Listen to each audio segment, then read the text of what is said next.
Assalamu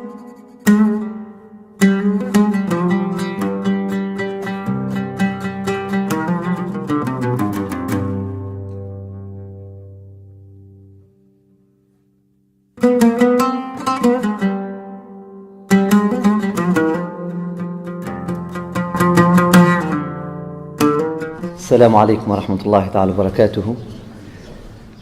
Inch'Allah, je commence par la récitation de quelques versets du Coran qui, à chaque fois que je les récite, c'est l'image de l'Amir Abd al-Qadir ainsi que Omar al-Mukhtar ainsi que d'autres grands tomes dans cette histoire qui me revient. Nous récitons, Inch'Allah, Surat al-Fatiha et quelques versets de Surat Fussilat, Inch'Allah. أعوذ بالله من الشيطان الرجيم بسم الله الرحمن الرحيم الحمد لله رب العالمين الرحمن الرحيم مالك يوم الدين إياك نعبد وإياك نستعين اهدنا الصراط المستقيم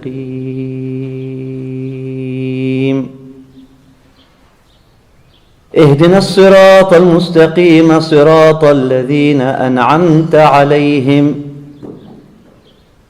صراط الذين أنعمت عليهم غير المغضوب عليهم ولا الضالين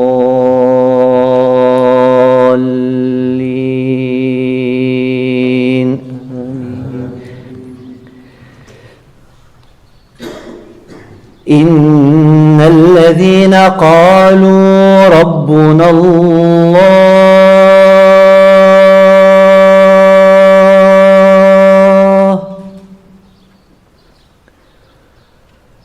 إن الذين قالوا ربنا الله ثم استقاموا تتنزل عليهم الملائكة ألا تخافوا ولا تحزنوا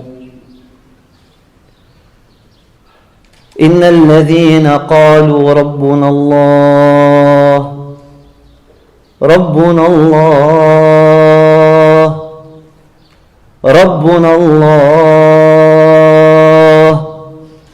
إن الذين قالوا ربنا الله ثم استقاموا تتنزل عليهم الملائكة ألا تخافوا ولا تحزنوا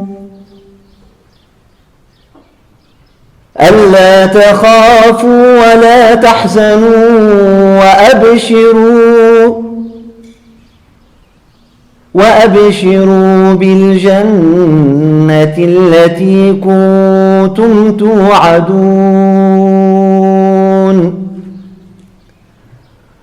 نحن أولياؤكم في الحياة الدنيا وفي الآخرة ولكم فيها ما تشتهي أنفسكم ولكم فيها ما تدعون نزلا من غفور رحيم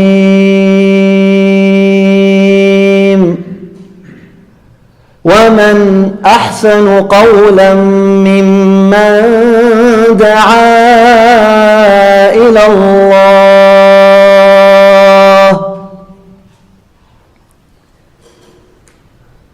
ومن أحسن قولا ممن دعا إلى الله وعمل صالحا ومن أحسن قولا ممن دعا إلى الله وعمل صالحا وقال إنني من المسلمين.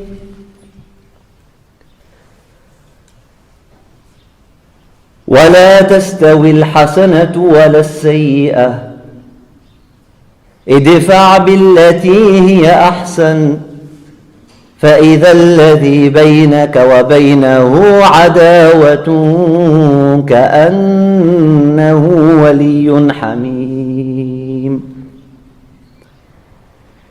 ادفع بالتي هي أحسن فإذا الذي بينك وبينه عداوة كأنه ولي حميم. وما يلقاها إلا الذين صبروا وما يلقاها إلا ذو حظ عظيم. آمنت بالله صدق الله مولانا العظيم.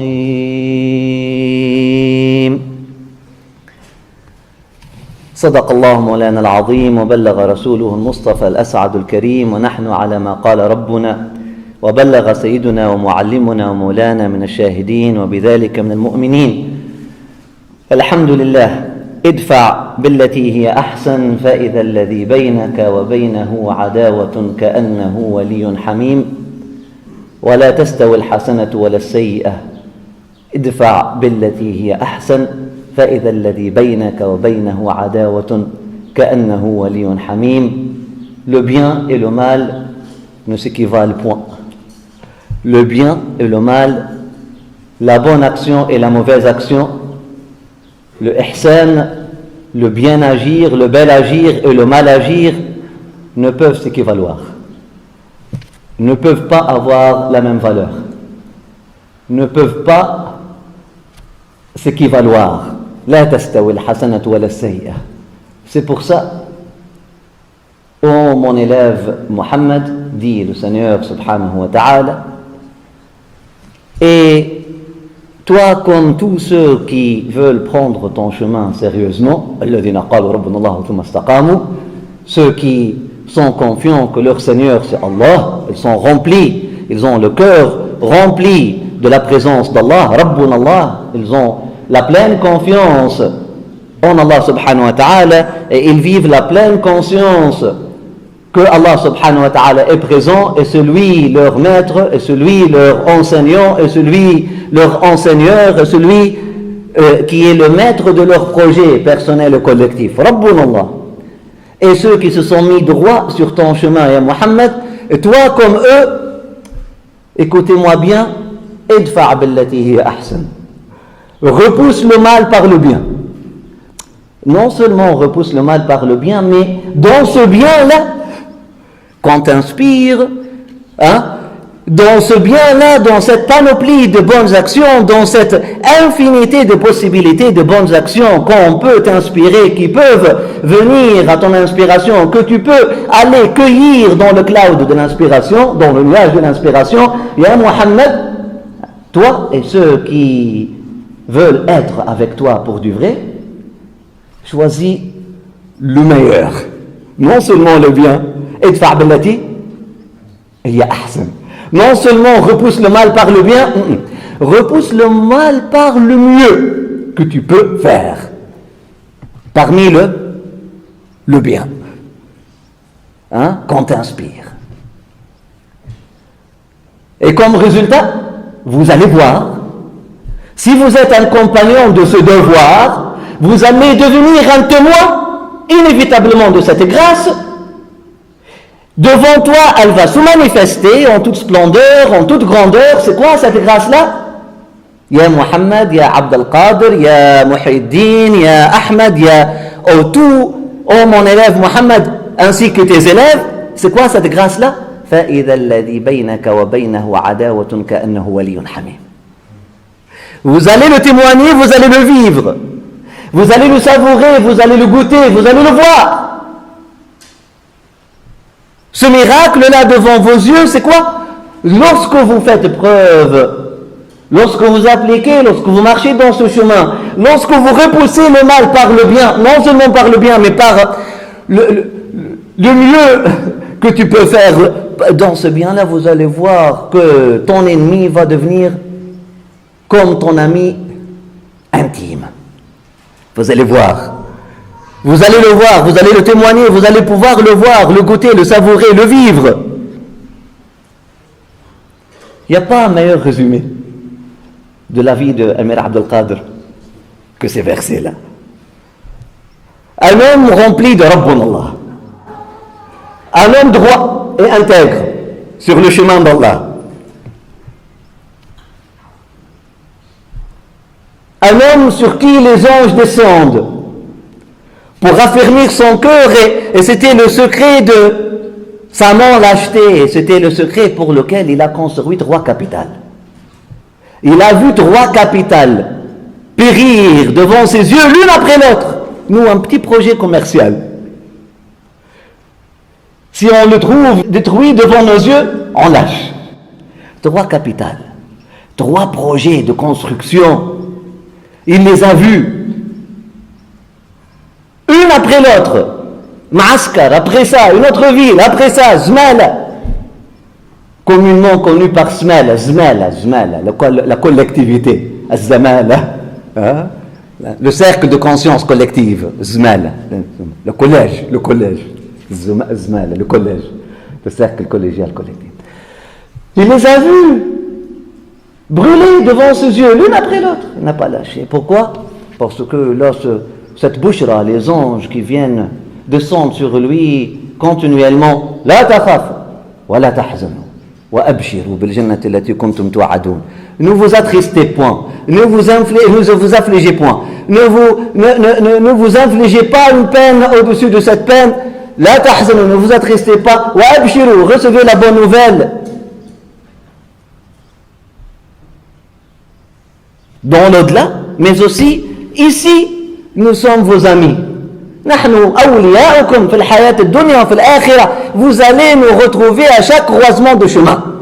Les anges, ils parlent à des humains pour leur dire, vous allez nous voir et nous trouver à chaque croisement de chemin, à chaque carrefour, à chaque changement de voie que le destin peut vous forcer à prendre. Vous allez nous voir, vous allez nous trouver comme vos alliés. في الحياة الدنيا et في الآخرة على الصراط المستقيم. Vous allez nous trouver aussi comme vos alliés. نحن أولياءكم الحياة الدنيا في الآخرة ولكم فيها ما تشتهي أنفسكم ولكم فيها ما تدعون. Vous allez avoir tout ce qui vous a été promis dans la akhira, mais aussi dans la dunya. Tout ce que vous espérez, n'importe quoi dans cette dunya, vous mettez votre intention avec pleine conscience, vous voulez manifester dans cette vie-là, il va se manifester. Peut-être pas dans la forme que vous avez escompté, souhaité, mais ça va se manifester. Si vous êtes un homme de paix, habité par la paix, et si vous êtes un homme de justice, habité par cette valeur de justice, vous allez la voir se réaliser devant vos yeux. Peut-être pas en Alger, peut-être pas à Zmal, peut-être pas à Maaskar, peut-être pas à travers un État politique, mais à travers un royaume universel. Encore plus grand. À travers une histoire qui rentre dans l'éternel.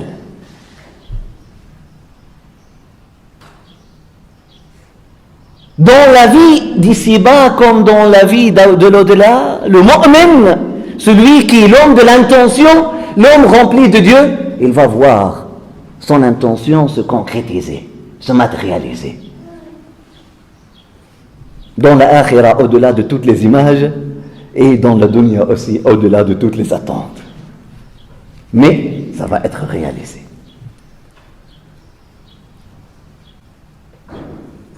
ولكم فيها ما تشتهي أنفسكم ولكم فيها ما تدعون نزلا من غفور رحيم ومن أحسن قولا ممن دعا إلى الله. Et qui serait de meilleures paroles et qui saurait mieux dire qui saurait mieux dire, mais aussi qui saurait mieux faire, parce que al-qawl en arabe ça veut dire dire ou faire. قال بيده كذا, c'est-à-dire il a fait comme ça avec sa main. Hein, qala. Qala, ça veut dire, ça veut dire aussi agir. Qui saurait mieux dire, qui saurait mieux faire que celui qui da'a ilallah? Deux sens. Que celui qui prie Allah, qui invite Allah dans sa vie à venir à devenir maître de son chantier et maître de sa vie, vient en soi mon maître, comme dit le poète.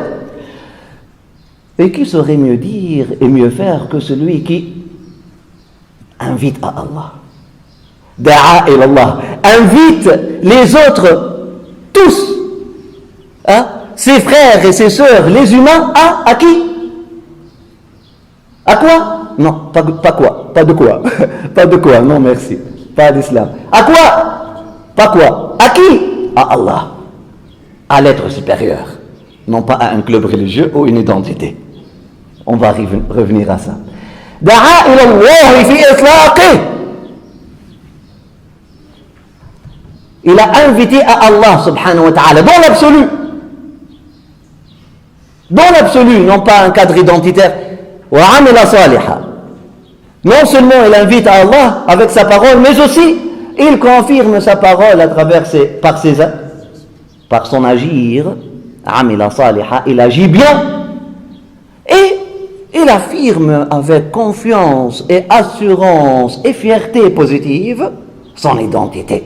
Et il a dit et confirmé à travers ses actions qu'il est bien soumis à Allah subhanahu wa ta'ala. Il laisse Allah subhanahu wa ta'ala décider son chemin et dessiner son chemin, et lui il suit la voie, il lève pas la voix, il crie pas, il pleure pas, il pleurniche pas, il suit la voie, il lève pas la voix contre son Seigneur. Par contre, lorsqu'il s'agit de proclamer sa grandeur, là il lève la voix, il dit Allahu Akbar, même des murailles de château d'Ambroise.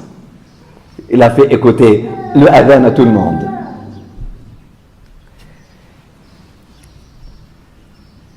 Et le verset 34 vient ici. La wasiyya. Qu'est-ce qui caractérise le prophète sallallahu alayhi wa sallam et ceux qui le suivent? L'héritage prophétique, si on peut le résumer dans une attitude spirituelle, idfa' billati hiya ahsan. Repousse le mal par le meilleur, par le bien.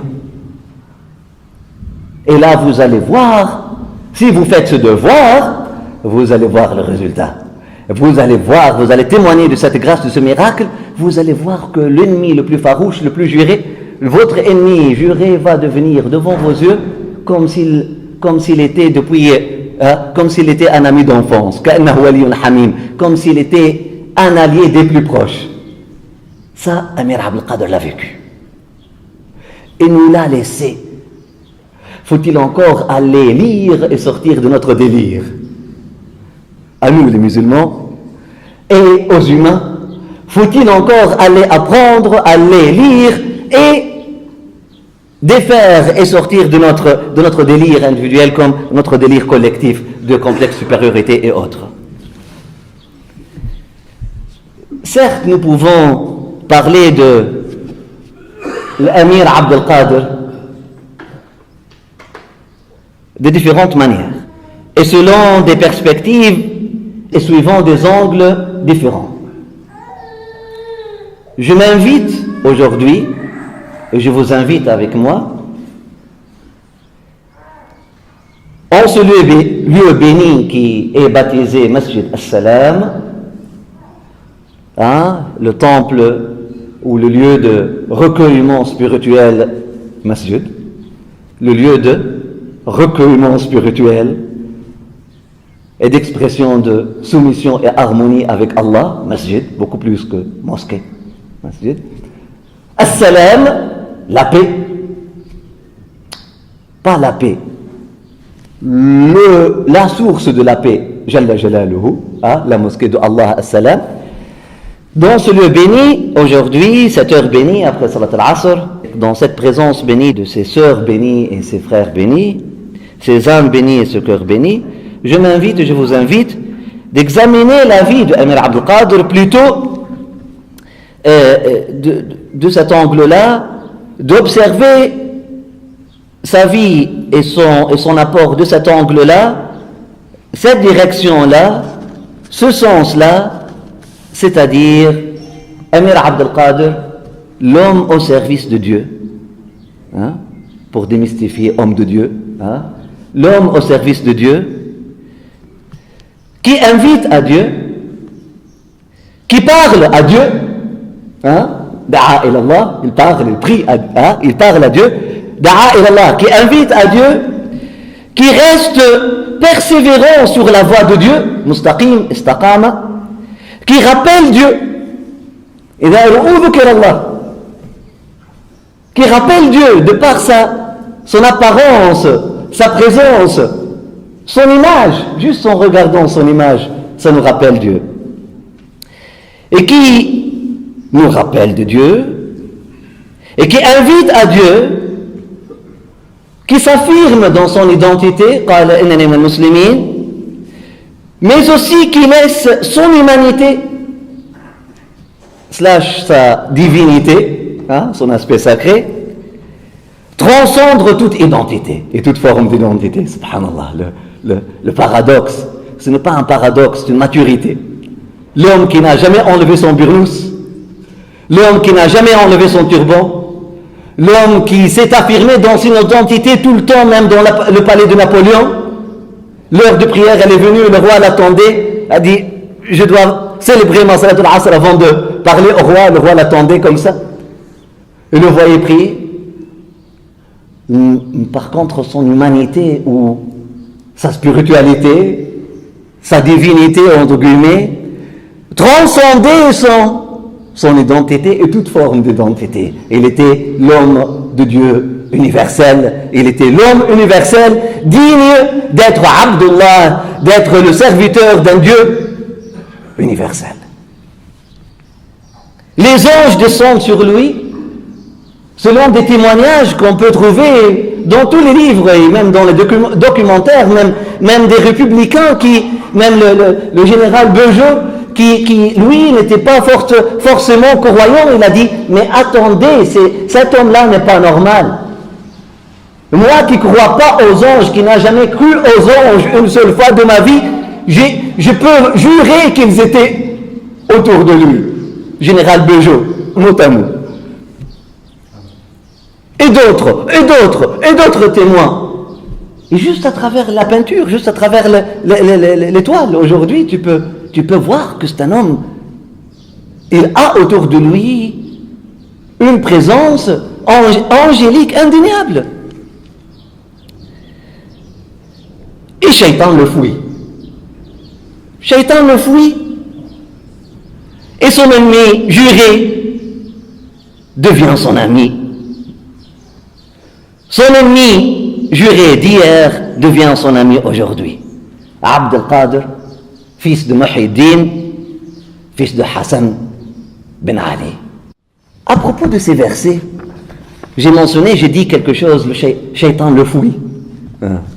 Ça, on ne le trouve pas dans les versets de Fussilat, mais on le trouve dans le tafsil qui vient après sur la langue des fuqaha, de quelqu'un comme Ibn Abbas, le compagnon du prophète sallallahu alayhi wa sallam, hein, que le prophète sallallahu alayhi wa sallam a tiré son oreille lorsqu'il était enfant et a dit Allahumma faqihhu fi din wa 'allimhu ta'wil. Oh mon Seigneur, plus proche de moi-même, je veux que cet enfant-là devienne un prêtre, un rabbin de l'islam. Un prêtre de l'islam, un rabbin de l'islam. Faqih, un savant qui savoure et qui interprète le sens caché des choses. Abdullah ibn Abbas, dans le tafsir de ce verset 34 de Surat Fussilat, il dit قال أمر الله المؤمنين بالصبر عند الغضب والحلم والعفو عند الإساءة فإذا فعلوا ذلك عصمهم الله من الشيطان وخضع لهم عدوهم كأنه ولي حميم. أمر الله المؤمنين بالصبر عند الغضب. Allah subhanahu wa ta'ala, il a ordonné, il a commandé al-mu'minin, les élèves du prophète sallallahu alayhi wa sallam, ceux qui veulent remplir leur cœur de foi, il leur a donné la commande, l'ordre de cultiver et de travailler et de développer la maîtrise de soi lorsque la colère leur vient et leur arrive, et ça arrive à tout le monde. Ça ne sert à rien de faire une lutte contre votre tempérament ne va pas changer, il peut être temporisé avec l'âge, mais ne luttez pas contre votre propre nature. Vous êtes colérique, ça peut être une faiblesse, mais aussi c'est une force. Maîtrisez bien votre colère et vous pouvez devenir un leader. Si Dieu vous a créé ainsi. Et lorsque la colère vous arrive, sois sobre. Sois maître de toi-même, maîtrise de soi. Allah subhanahu wa ta'ala, donc, comment on comprend Amar Allah al-mu'minina bis-sabri 'inda al-ghadab. Si je vous dis, Allah subhanahu wa ta'ala, il a donné l'ordre aux croyants ou aux mu'minins de faire preuve de patience lorsque la colère leur vient. Ça peut faire du sens si vous n'êtes pas très honnête avec vous-même, mais lorsqu'on analyse plus, non, comment je peux je peux pas. Hein? L'ordre, tu peux me dire tourner à droite, je tourne à droite. Tu peux me dire tourne à gauche, je tourne à gauche. Mais tu me dis aime, sois patient. On ne peut pas dire, ces verbes-là ne se conjuguent pas de cette façon-là en français. Comment alors? Développe ta patience. Cultive ta patience. Travaille sur toi afin de développer, grandir, cultiver, afin de voir la patience grandir et se développer en toi. Donc, c'est quoi l'ordre qu'Allah subhanahu wa ta'ala a donné aux mu'minines selon Ibn Abbas? Développement personnel. Amar Allah al-mu'minin, Allah subhanahu wa ta'ala l'a commandé, donné l'ordre à ceux qui veulent suivre le prophète sallallahu alayhi wa sallam, avant d'aller apprendre comment et combien vous payez comme zakat, allez apprendre le développement personnel. Allez développer votre personnalité. Comment? L'art de maîtrise de soi. L'art de maîtrise de soi. عند الغضب والحلم والعفو عند الإساءة. Le pardon et la tempérance et le calme. Lorsque quelqu'un te provoque, يسيء إليك. فإذا فعلوا ذلك, lorsqu'ils arrivent à devenir comme ça, lorsqu'ils mettent cette science-là et cet art-là de développement personnel en pratique, lorsqu'ils font revivre ces enseignements prophétiques dans leur vie, lorsqu'ils réussissent à cultiver cette culture de hilm, de afou, de sabr, qu'est-ce qui va se passer? عصمهم الله من الشيطان. Allah subhanahu wa ta'ala va les protéger de shaitan. Il ne va pas jouer dedans et il ne va pas jouer entre eux.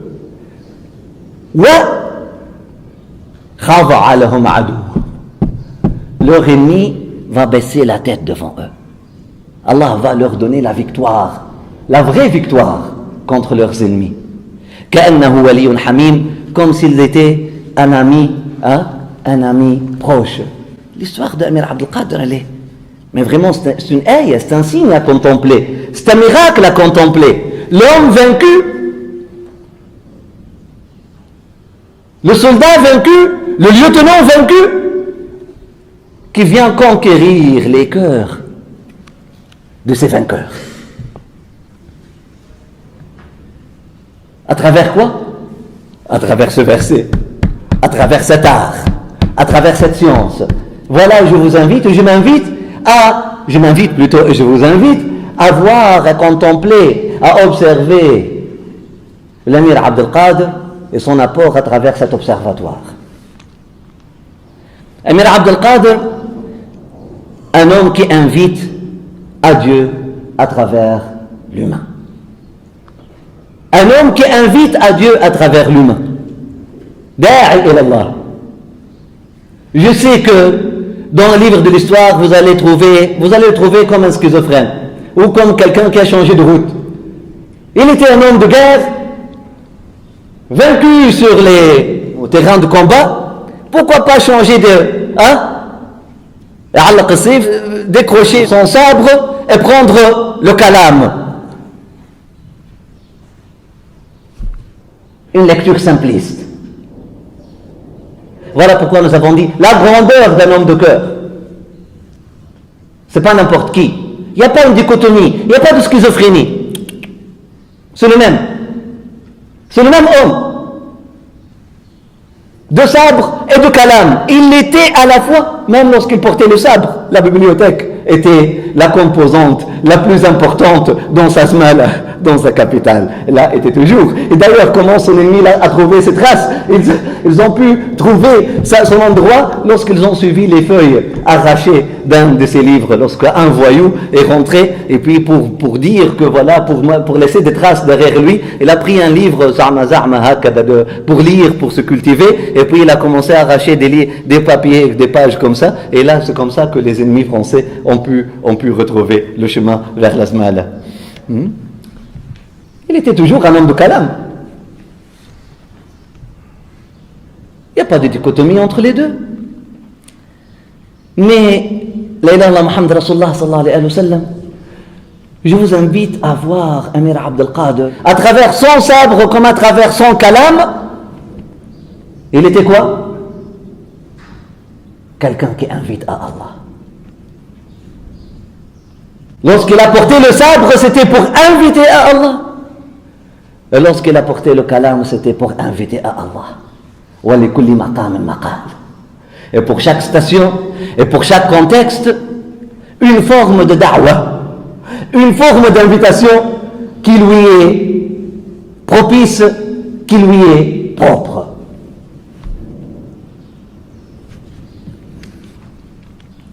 À chaque audience, son langage, bien que le logos est le même. À chaque peuple, ses fleurs et ses fruits, et son goût, bien que l'eau, elle est la même.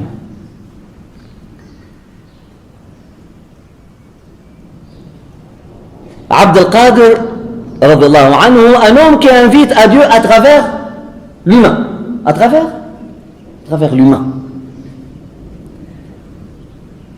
Et en réveillant l'humain. À travers l'humain en lui et en réveillant l'humain chez l'autre avant tout. Cherchez pas à convertir les Français. Il n'a pas dit aux Français, venez, dites, la Muhammad Rasulullah, sinon vous n'allez pas rentrer au paradis. On va voir dans sa lettre aux Français un livre de da'wah réussi que chacun et chacune doit lire aujourd'hui. Tous les Français de souche comme les Français de bouche, tous les Français, les adultes comme ceux dans les couches, tous doivent lire cette lettre que leurs prédécesseurs, que leurs ancêtres, que leur maître spirituel, on va trouver. Abd al-Qadir, c'est le maître spirituel de la France. Et les Français sont des disciples, on va voir tout à l'heure. Ils doivent le lire, ce livre-là. Une meilleure lecture. C'est un résumé de Ihya Ulumuddin. On va voir, c'est presque mot à mot, sauf qu'il a enlevé tous les versets du Coran et tous les hadiths, sans les enlever pour autant. Il les a traduits sans dire ça c'est un verset, ça c'est un hadith. Et là, tout le monde s'en bouche bée. Réputé un livre de sagesse universelle, un des livres de sagesse universelle le plus développé. Amir Abd al-Qadir, il a invité à Allah subhanahu wa ta'ala à travers l'humain et en réveillant avant tout l'humain. Il n'a pas dit aux Français devenez des musulmans, il a dit devenez des humains. Devenez des êtres humains.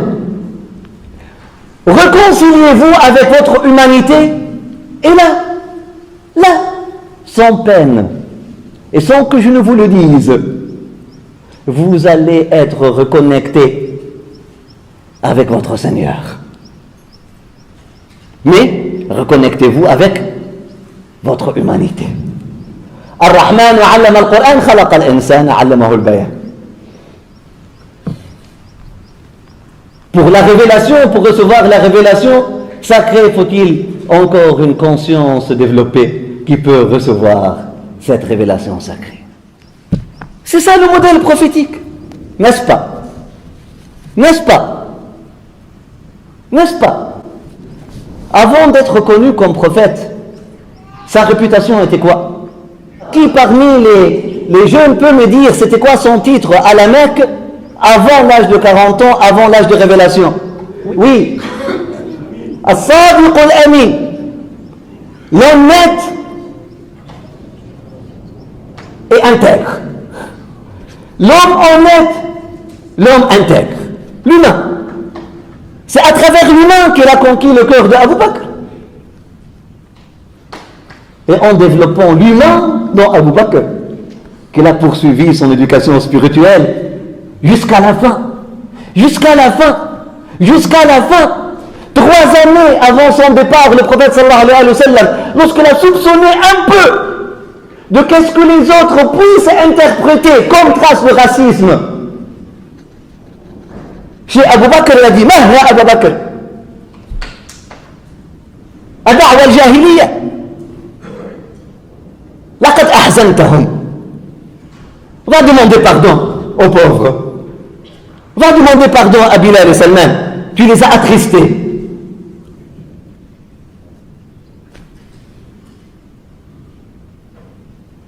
L'humain. Du début jusqu'à la fin. C'est le modèle prophétique. On va nager un peu dans cet océan de grâce qui est cette vie de grâce, de classe de ce AA, Amir Abd al-Kader. Quand je suis le roi de 25 soldats. Si je n'étais pas là, Paris sera pris. C'est quoi? Je suis le roi de 25 soldats. Si je n'étais pas là, Paris sera pris. La lettre A. C'est Abdelkader aussi. S'il n'était pas là, Paris sera pris. Wallah, il sera péri. Et d'ailleurs, il a laissé 25 tombeaux dans le cimetière oriental, le jardin de l'Orient, le cimetière où il a laissé derrière lui, à Ambroise, il a laissé 25 membres de famille, 25 tombeaux, et pour lui, parce qu'il n'était pas enterré là-bas, lorsque les gens d'Ambroise lui ont dit: mais on veut te rendre visite, mais viens, on veut, lorsque tu meurs, est-ce que tu peux dire que tu veux être enterré ici? Il a dit: non, je veux choisir d'être enterré à côté de mon maître spirituel, ou là où Dieu décide, mais vous pouvez faire quelque chose de symbolique. Ils ont fait une construction de symbolique sous la forme de lettre A. Et là, lorsque vous allez au jardin de l'Orient, subhanallah, vous allez trouver la forme de lettre A grande comme ça, et 25 tombeaux à côté. Ça m'a rappelé ce proverbe, subhanallah, je suis le roi de 25 soldats, si je n'étais pas là, Paris sera pris. C'est Abdelkader.